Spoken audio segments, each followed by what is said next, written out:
आगे का रास्ता ज्यादा अनुकूल होगा। और इसलिए मैं आज इस माध्यम से सबसे आग्रह करता हूं कि अवश्य ही 9 मार्च का उपयोग मतदाता जागृति के लिए, मतदाता रजिस्ट्रेशन के लिए एक व्यापक रूप में हो, उसमें भी महिलाएं अग्रिम पंक्ति में रहें। आज भी वोटर संख्या में बहुत स्थान ऐसे हैं कि पुरुषों की तुलना में महिलाओं के वोटर रजिस्ट्रेशन कम है। 2%, 3% भी मार्जिन, वो भी तो मिटना चाहिए। उसके लिए जागृति ही बहुत बड़ा रोल प्ले कर सकती है और उसको हमने करना चाहिए। आज मुझे ज्यादा कुछ कहना नहीं है, महिलाओं से सुनना है, उनके सवाल मुझे समझ रहे हैं। मेरे पास कुछ जानकारी होगी तो मैं देने का प्रयास करूंगा। मैं एंकर से अनुरोध करता हूं कि वो सवालों का सिलसिला शुरू करें।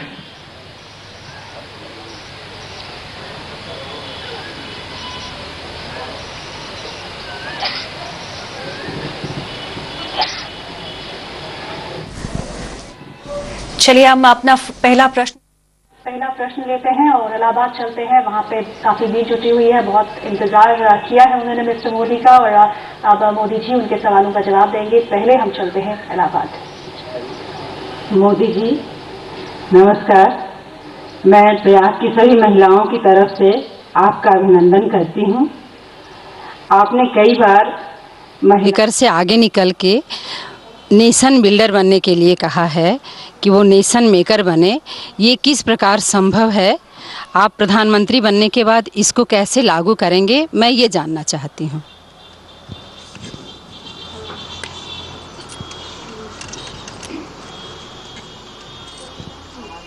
शुरुआत इस बात से हो कि इतनी बड़ी संख्या में भाई पुरुष देख रहे हैं, उसकी जगह पे आज तो कम से कम महिलाएं दिखाई दे। कैमरा के सामने सारे पुरुष वर्ग ने कब्जा कर लिया है। उसकी जगह पे यही मानसिकता सबसे बड़ी समस्या है। ये बात सही है कि होम मेकर से नेशन मेकर हमारी नारी शक्ति कैसे बने।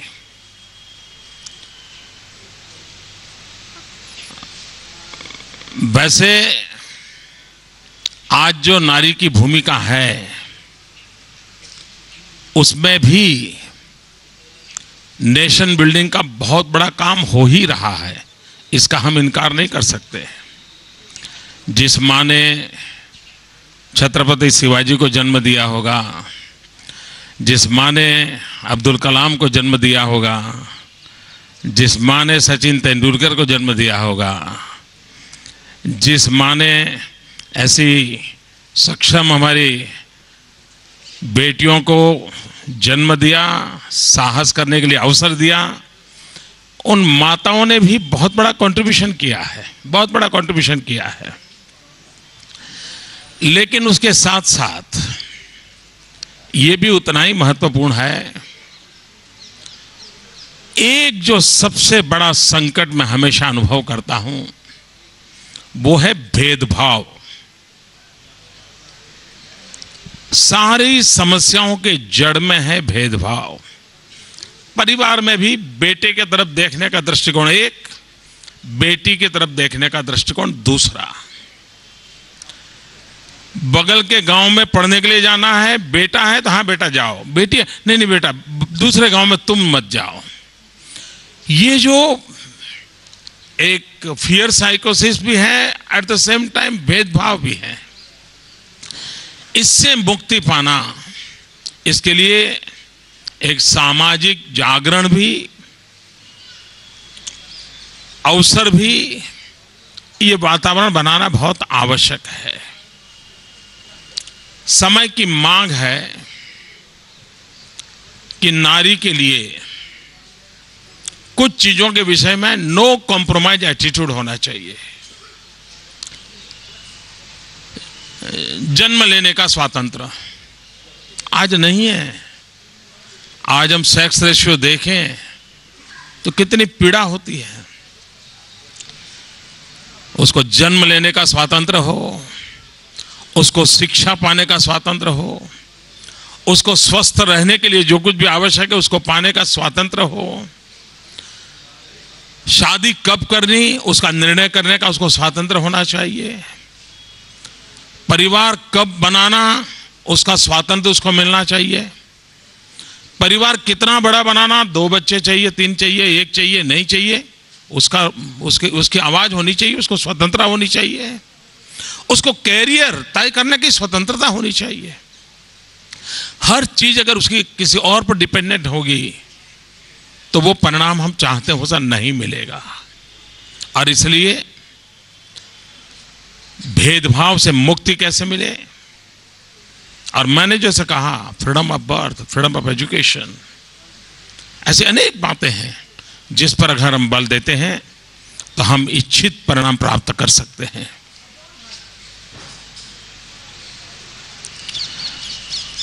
एंकर कोई नेक्स्ट प्लेस। चलिए अब हम अगले सवाल के लिए चलते हैं। रांची से हमारे साथ मौजूद है कुछ लोग, वो काफी समय से इंतजार कर रहे हैं, काफी एंथुसियास्टिक लग रहे हैं सवाल पूछने के लिए। चलते हैं रांची।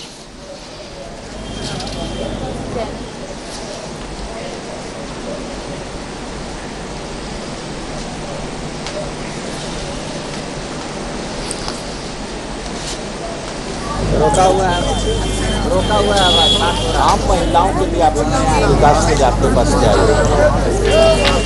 नमस्कार मोदी जी, मैं आपके पिछले सवाल से ही इस सवाल को कंटिन्यू कर रही हूँ। मेरा ये कहना है कि एजुकेशन और लिटरेसी जो है ये वुमेन एम्पावरमेंट के लिए 2 बहुत अहम पहलू हैं।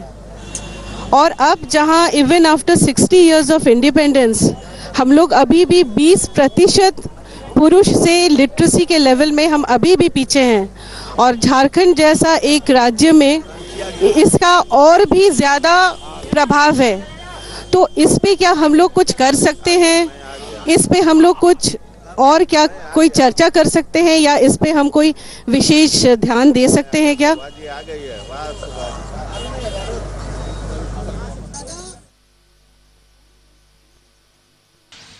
आपने एक बहुत अहम सवाल पूछा है और आपकी चिंता से मैं 100% सहमत हूं। महात्मा गांधी कहा करते थे कि एक बेटा पढ़ता है तो एक व्यक्ति पढ़ता है, लेकिन अगर एक बेटी पढ़ती है तो 2 परिवार पढ़ते हैं, 2 परिवार शिक्षित होते हैं। और मुझे तो कभी कभी लगता है कि अगर नारी शिक्षित है तो न सिर्फ 2 परिवार, 2 पीढ़ी शिक्षित होती है। इतना इसका असर होता है, और इसलिए विमेन एजुकेशन पर हमने बहुत ही बल देना होगा।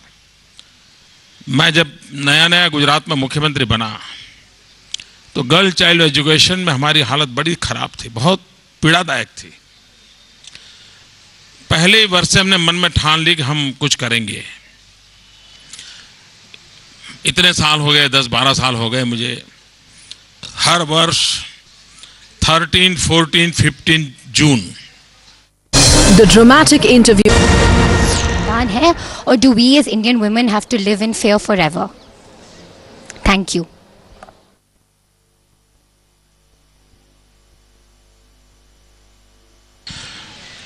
हर समस्या का समाधान होता है,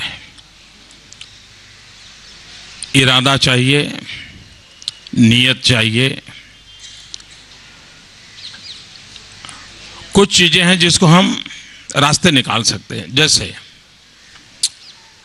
हमारे देश में एनसीसी का नेटवर्क है, क्यों ना हम तय करें कि एनसीसी नेटवर्क में 50% विमेन कैडेट होंगे ही होंगे। देखिए माहौल बदलना शुरू होगा। पुलिसिंग में भर्ती उसके कारण बढ़ेगी। लीगल प्रोफेशन में जितनी ज्यादा मात्रा में विमेन आए हमने कोशिश करनी चाहिए। उससे अवेयरनेस का लेवल बहुत बढ़ता जाएगा। दूसरा, पुरुषों के सामने ये बात आनी चाहिए, बार बार आनी चाहिए,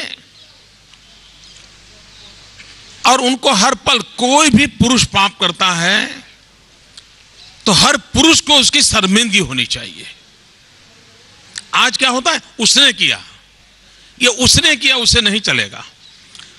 पूरे पुरुष आलम को फील होना चाहिए ये मेरी बिरादरी में पाप कर रहा है। जहां तक ये हम सेंसिटाइज नहीं करते हैं, और कभी कभी जो बयानबाजी होती है उससे बड़ी पीड़ा होती है। कोई कपड़ों पे बोल देता है, कोई इधर बोल देता है। मुसीबत की जड़ जो है उस मर्द के सामने आवाज उठनी चाहिए, उसको मर्द कहलाने का अधिकार नहीं है।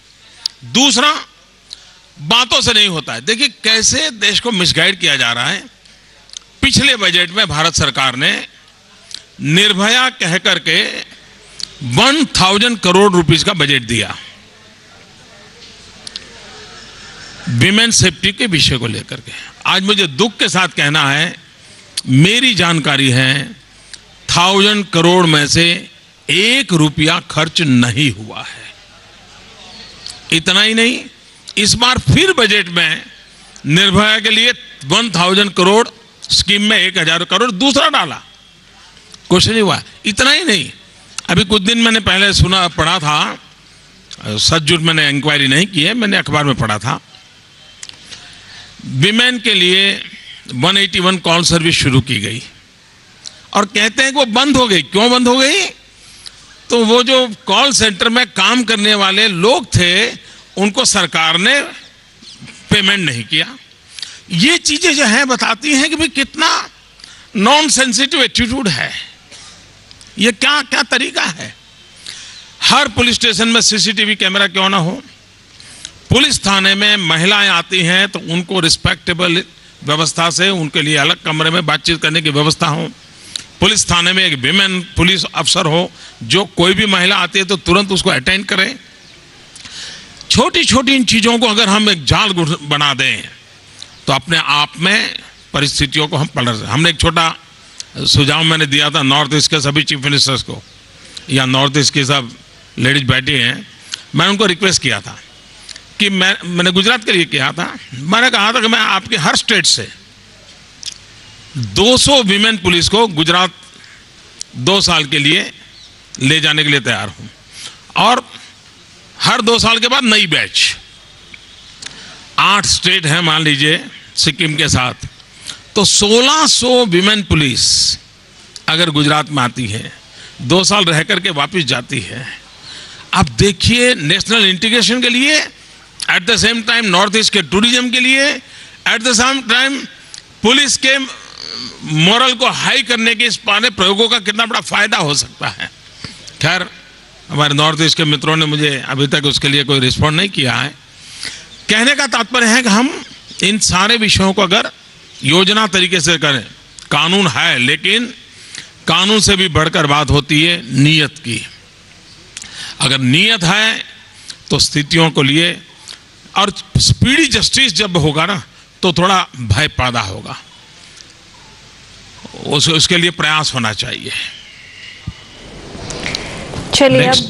चलिए हम इंटरनेशनल डेस्टिनेशंस पे चलते हैं, जहाँ से बहुत लोग अपने सुझाव भी रखना चाहते हैं। पहली डेस्टिनेशन है हमारी टोक्यो, जापान। टोक्यो से जानते हैं लोग क्या सुझाव देना चाहते हैं। Good evening sir. Good evening, sir. I am Megha Agrawal from Tokyo, Japan. Overall, the healthcare quality in India presents a very grim picture.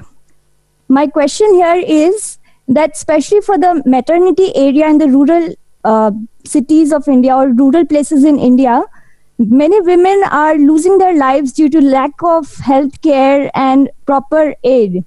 My suggestion here, and I think that if we build good healthcare infrastructure and we also have public campaigns regarding women healthcare, it would help. Kindly suggest and share your thoughts. Thank you. Nation में चलते हैं, Frankfurt से भी कुछ suggestions हमको सुनने को मिल रहे हैं। आइए जानते हैं क्या सजेशंस हैं। सारी समस्याओं के जड़ में है भेदभाव। परिवार में भी बेटे की तरफ देखने का दृष्टिकोण एक, बेटी की तरफ देखने का दृष्टिकोण दूसरा।